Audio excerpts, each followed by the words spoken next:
영혼의 쉼터에 오신 여러분, 사랑하고 축복합니다. 평안하셨지요? 드보라 목사입니다. 오늘은 강하고 담대한 여호수아의 사계절을 살펴보겠습니다. 여러분은 여호수아 하면 어떠한 이미지가 떠오르시나요?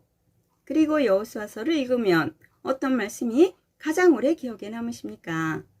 여호수아는 모세의 수행비서였지만 하나님이 모세를 통해 이스라엘의 지도자로 준비시킨 강하고 담대한 사람이지요. 또 여호수아서를 읽다 보면 정신이 번쩍 나는 구절이 생각납니다. 모세가 여호수아에게 지팡이를 물려주기 전인 신명기 1장에는 정말 눈물 나는 안타까운 말씀이 있지요.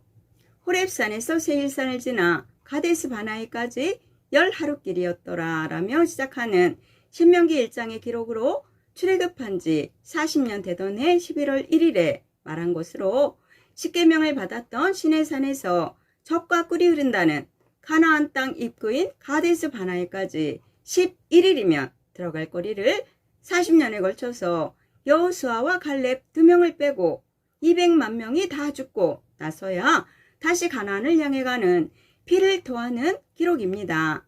그리고는 모세가 이제 나이 120세라 내가 더 이상 출입하지 못하겠다. 그러나 내 하나님 여호와께서 너희들에게 그 땅을 차지하게 하시려고 나 대신에 여호수아를 너희들 앞에서 건너가게 할 것이니 걱정 말아라 라는 마지막 명령으로 모세의 후계자이자 이스라엘의 새로운 지도자 여호수아의 사계절이 시작됩니다.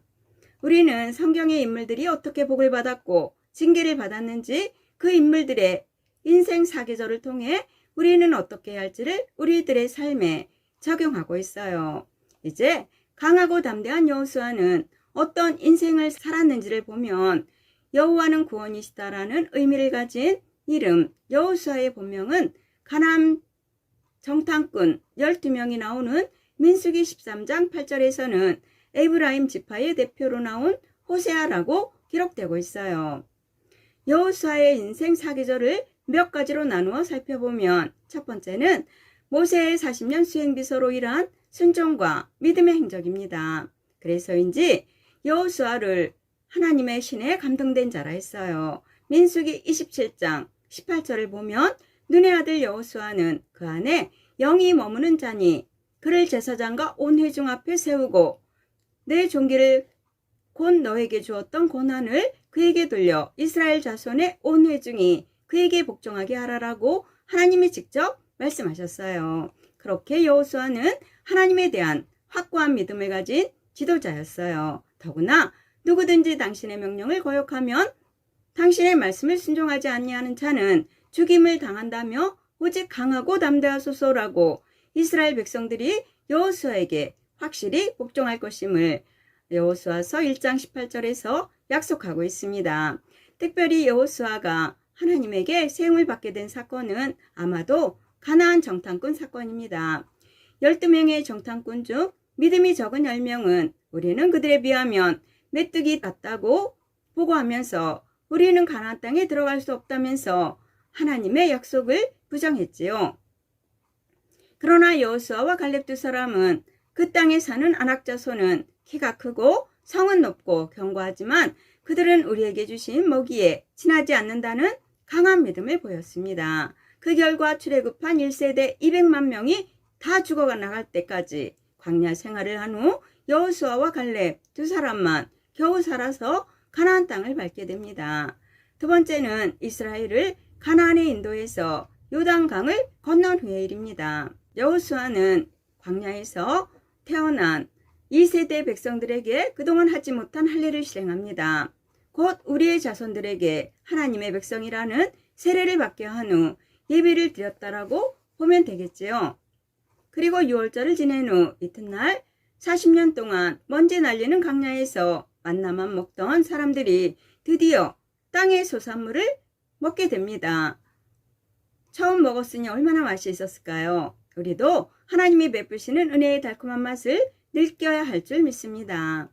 그러할 때 신명기에서 하나님이 약속했던 것처럼 우리가 파지 않는 우물에서 물을 먹고 우리가 짓지 않는 집에서 살며 우리가 심지 않는 나무, 과일의 열매를 먹게 될 것입니다. 그리고 하늘에서 내리던 만나는 그쳤지요.